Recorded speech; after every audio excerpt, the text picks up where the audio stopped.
Aktibong nakibahagi ang mga kapulisan ng 2nd Cagayan Provincial Mobile Force Company sa isinagawang medical mission at pamaskong handog activity ng Holy Cross Parish Church sa bayan ng Ballesteros noong ika-21 ng Disyembre taong kasalukuyan.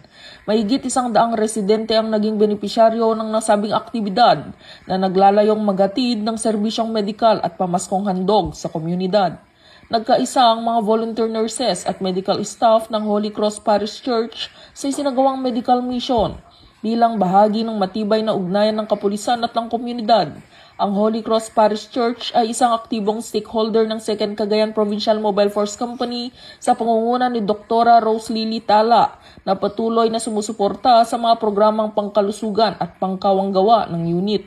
Kabilang sa mga serbisyong inihatid ay libreng medical check-up, pamamahagi ng libreng gamot at bitamina, libreng bunot ng ngipin, libreng hilot o massage therapy, pati na rin ang pamamahagi ng grocery packs na mula kay Dr. and Mrs. Anselmo Unite. Nagsagawa rin ang 2nd Cagayan Provincial Mobile Force Company ng libreng gupit para sa mga residente katuwang ang mga graduating students ng FL Vargas College Abulug Campus.